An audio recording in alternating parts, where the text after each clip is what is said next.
नमस्कार दोस्तों, इस वक्त की बड़ी खबर आपको बता दें। सीएम योगी को बम से उड़ाने की मिली धमकी। यूपी में 50 जगहों पर विस्फोट की चेतावनी। जी हां, क्या है बड़ी खबर आपको बताएंगे। वहीं दूसरी तरफ आपको बता दें, राहुल गांधी का मोदी सरकार पर बड़ा हमला। बोले देश की नींव कमजोर करने वाले खुद को कहते हैं राष्ट्रवादी। वहीं दूसरी तरफ भाजपा पर राजस्थान में कांग्रेस की सरकार गिराने के षड्यंत्र का सीएम अशोक गहलोत ने लगाया गंभीर आरोप। इस खबर की पूरी डिटेल आपको इस वीडियो में बताएंगे। वहीं दूसरी तरफ आपको बता दें, मध्य प्रदेश के सीएम शिवराज सिंह की कथित वायरल ऑडियो क्लिप का मामला अब तूल पकड़ लिया है। जी हां, क्या कुछ है खबर आपको इस वीडियो में विस्तार से बताएंगे। लेकिन इससे पहले अगर आपको भी लगता है कि क्या भाजपा राजस्थान में पूर्ण बहुमत वाली कांग्रेस की सरकार को गिराने के मंसूबे में कामयाब हो पाएगी या फिर नहीं, अपनी राय कमेंट कर जरूर बताएं और इस वीडियो को लाइक करें, दोस्तों में जरूर शेयर करें। पहली बड़ी खबर में आपको बता दें, सीएम योगी को बम से उड़ाने की मिली धमकी। यूपी में 50 जगहों पर विस्फोट की चेतावनी। जी हां, आपको बता दें, उत्तर प्रदेश के मुख्यमंत्री योगी आदित्यनाथ को बम से उड़ाने की धमकी भरा एक मैसेज यूपी पुलिस की इमरजेंसी सर्विस के व्हाट्सएप नंबर पर आने के बाद हड़कंप मच गया है। इस मैसेज में सीएम आवास के साथ ही यूपी के 50 अलग अलग इलाकों में धमाके करने की धमकी दी गई है। इसमें यूपी की इमरजेंसी सर्विस 112 की इमारत भी है। मैसेज मिलने के साथ ही पुलिस और प्रशासन हाई अलर्ट पर है और पूरे सूबे में सुरक्षा बढ़ा दी गई है। लखनऊ और उत्तर प्रदेश के सभी बड़े शहरों के चप्पे चप्पे पर पुलिस तैनात कर दी गई है। साथ ही डॉग स्क्वाड के साथ भी वीआईपी इलाकों की गश्त की जा रही है। आपको बता दें कि मैसेज में लिखा है कि हम पूरे यूपी में धमाका करेंगे और सरकार देखती रह जाएगी। इस मैसेज के मिलने के बाद सीएम आवास की सुरक्षा बढ़ा दी गई है और आवास के आसपास के वीआईपी इलाके में भी सघन चेकिंग शुरू कर दी गई है। आपको बता दें कि इससे पहले भी सीएम योगी आदित्यनाथ को जान से मारने की धमकी दी जा चुकी है। इस आरोप में यूपी पुलिस ने एक व्यक्ति को नासिक से गिरफ्तार किया था। आरोपी का नाम फैजल था और उसने महाराष्ट्र एटीएस और यूपी एसटीएफ ने संयुक्त अभियान चलाकर गिरफ्तार किया था। आरोपी ने एक अन्य आरोपी कामरान आमीन को पुलिस द्वारा न छोड़ने की बात पर गंभीर परिणाम भुगतने की धमकी दी थी। वहीं बढ़ते हैं दूसरी बड़ी खबर की तरफ। आपको बता दें, राजस्थान के सीएम अशोक गहलोत ने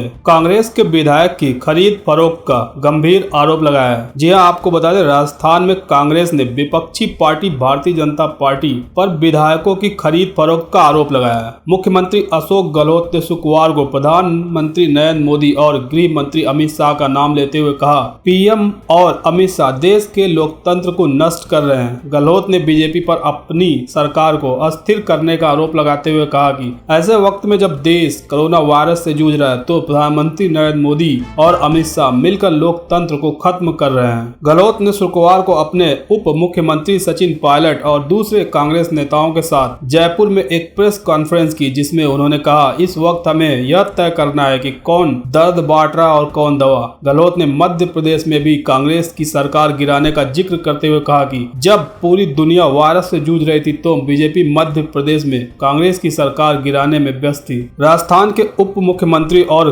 राजस्थान कांग्रेस चीफ सचिन पायलट ने कहा कि पार्टी के पास सीटें जीतने के लिए पूरे नंबर हैं और कोई भी विधायक पार्टी छोड़कर नहीं जा रहा है। उन्होंने कहा कि राज्यसभा चुनाव में सीटें जीतने के लिए हमारे पास आंकड़े हैं, हमारे पास निर्दलीय विधायकों का सपोर्ट है। हमारी जीत को लेकर कोई अनुमान लगाने की कोई जरूरत नहीं है, सभी विधायक हमारे साथ हैं। 19 जून को होने वाले राज्यसभा चुनाव से पहले अशोक गहलोत लगातार बीजेपी पर अपनी सरकार अस्थिर करने और विधायक के खरीद फरोख्त के आरोप लगा रहे हैं। बुधवार को उन्होंने कहा था कि केंद्र सरकार ने जानबूझकर राज्यसभा सीट और चुनाव टाले थे ताकि उन्हें विधायक इधर उधर करने का मौका मिल जाए। गहलोत ने आशंका जताई कि गुजरात और राजस्थान में राज्यसभा के चुनाव में इरादतन 2 महीने की देरी की गई क्योंकि वे खरीद फरोख्त पूरी नहीं कर पाए थे। वही बढ़ते अगली बड़ी खबर की तरफ। आपको बता दें, मध्य प्रदेश सीएम शिवराज सिंह की कथित ऑडियो क्लिप का मामला अब तूल पकड़ रहा है। जी हां, आपको बता दें, मुख्यमंत्री शिवराज सिंह चौहान के पूर्ववर्ती कमलनाथ के नेतृत्व वाली कांग्रेस सरकार को कथित तौर पर गिराने वाली संबंधी वायरल ऑडियो क्लिप का मामला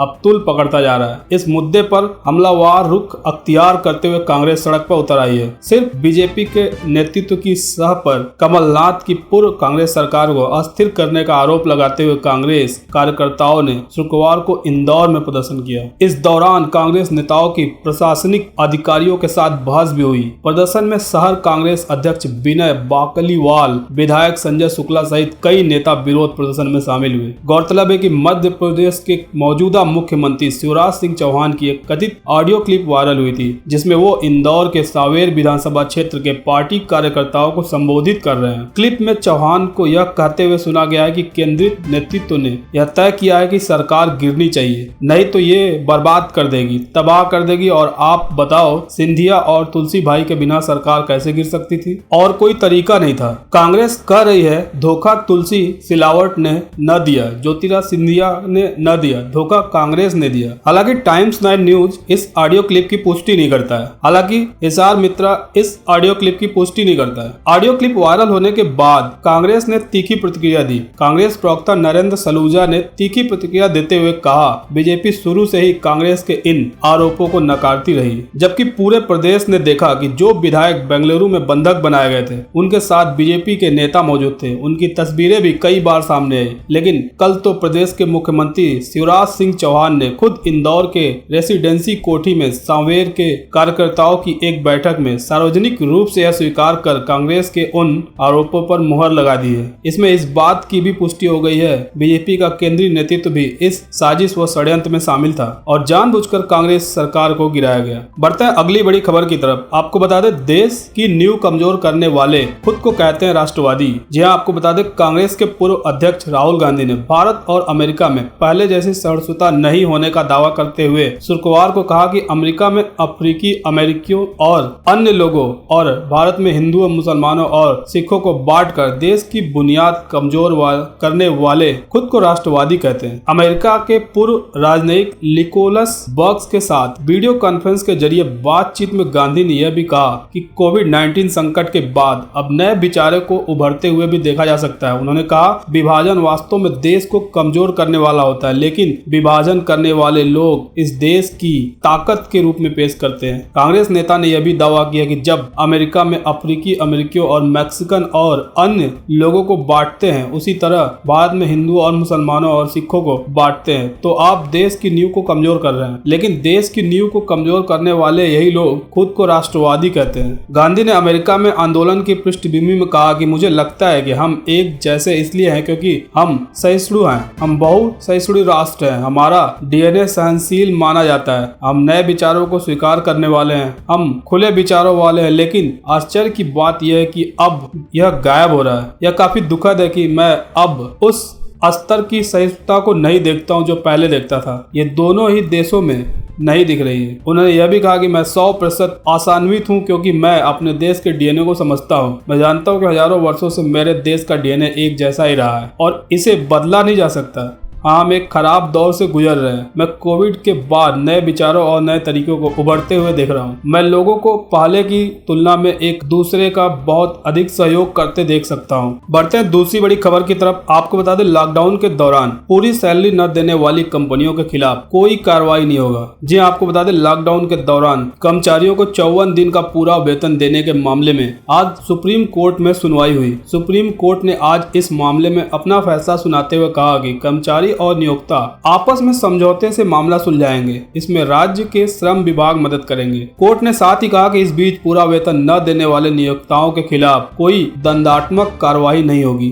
लॉकडाउन के दौरान कर्मचारियों को 54 दिन का पूरा वेतन देने का मामला सुप्रीम कोर्ट ने आदेश में कहा सरकारी और नियोक्ता आपस में समझौते से मामला सुलझाए। बढ़ते हैं दूसरी बड़ी खबर की तरफ। आपको बता दें, आरबीआई ने अब इस बैंक से पैसे निकालने और लोन जारी करने पर लगाई रोक। 6 महीने तक रहेगा बैन। जी आपको बता दें, महाराष्ट्र के पीएमसी बैंक और फिर येस बैंक में गड़बड़ियां सामने आने के बाद आरबीआई ने अब कानपुर स्थित पीपुल्स कोऑपरेटिव बैंक पर 6 महीने के लिए कुछ प्रतिबंध लगा दिए। आरबीआई ने इस बैंक पर लोन देने और ग्राहकों से राशि जमा स्वीकार करने पर रोक लगा दी है। इसके अलावा ग्राहक भी बैंक में जमा रकम को नहीं निकाल पाएंगे। कोऑपरेटिव बैंक की कमजोर आर्थिक स्थिति का हवाला देते हुए आरबीआई ने यह प्रतिबंध लगाए हैं। आरबीआई के इस आदेश के चलते आने वाले दिनों में बैंक के ग्राहकों की परेशानियों का सामना करना करना पड़ सकता है। केंद्रीय बैंक की ओर से जारी प्रेस रिलीज में कहा गया है कि 10 जून 2020 के बाद से बैंक आरबीआई की मंजूरी के बिना कोई नया लोन और एडवांस जारी नहीं कर सकता। इसके अलावा नया निवेश भी नहीं कर सकता और नए डिपॉजिट भी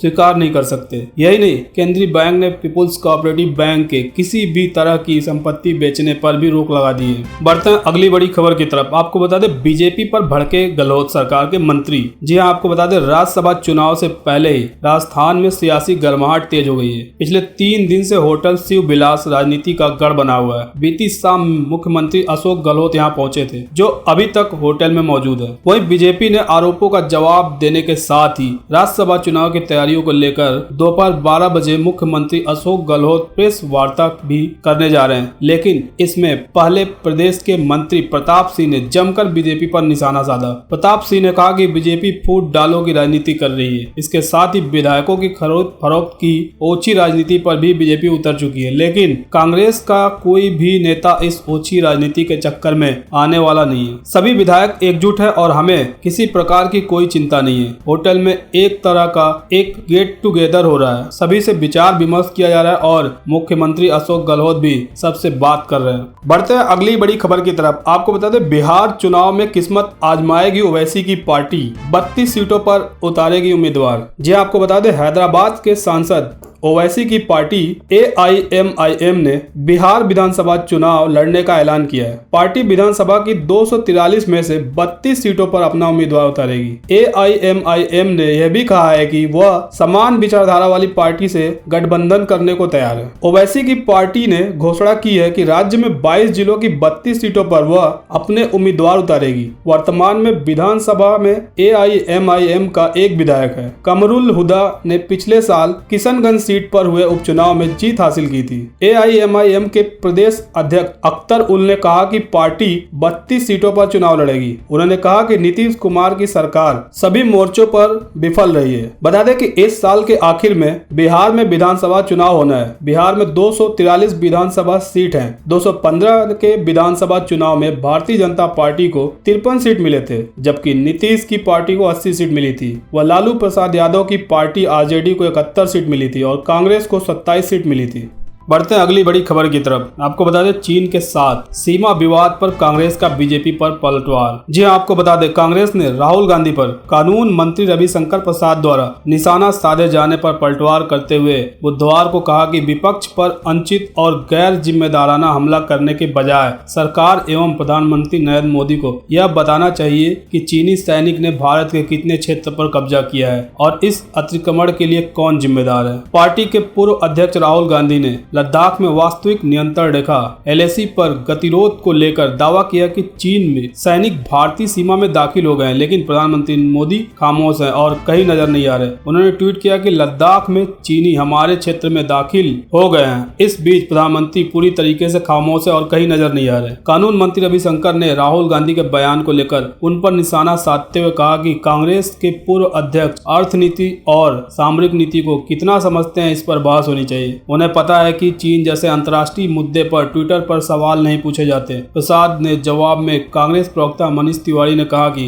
राष्ट्रीयता और भारतीयता पर भाजपा एवं RSS का कोई एकाधिकार नहीं है तथा देश की भूमि पर किसी तरह के अतिक्रमण पर सरकार से सवाल करना बतौर भारतीय नागरिक हमारा कर्तव्य है। तिवारी ने प्रधानमंत्री नरेंद्र मोदी और रक्षा मंत्री राजनाथ सिंह द्वारा चीन के मुद्दे पर पूर्व की प्रसंग सरकार से सवाल पूछे जाने से जुड़े कुछ सवाल पहले के ट्वीट एवं वीडियो का हवाला देते हुए कहा कि प्रसाद को इस पर भी अपनी राय जाहिर करना चाहिए। उन्होंने कहा कि पिछले 35 दिनों से चीन के साथ सीमा पर परिस्थिति संवेदनशील बनी हुई है। रक्षा मंत्री राजनाथ सिंह ने भी स्वीकार किया कि चीन के सैनिक भारत की सीमा में घुसा है। चीन ने हमारे क्षेत्र पर अतिक्रमण कर लिया है। इस बात से पूरा देश चिंतित है। उन्होंने दावा किया कि सरकार ने यह रवैया बना लिया है कि सरकार की तरफ से कोई व्यक्ति सीमा की स्थिति पर बयान नहीं देगा। जब देश की सुरक्षा, एकता और अखंडता का सवाल हो तो यह उम्मीद की जाती है कि प्रधानमंत्री, रक्षा मंत्री या रक्षा सचिव या जिम्मेदार पद पर बैठा व्यक्ति बताए कि क्या स्थिति है। लेकिन इस सरकार की तरफ से मामले को ठंडे बस्ते में डालने की कोशिश की गई है। कांग्रेस नेता ने कहा कि कानून मंत्री जो विपक्ष को लाल आंख दिखा रहे थे वो भारत के शत्रुओं को दिखानी चाहिए। तिवारी ने सवाल किया कि प्रधानमंत्री जी क्या बताएंगे कि 5 मई से लेकर अब तक भारत के कितने क्षेत्र पर चीन की फौज ने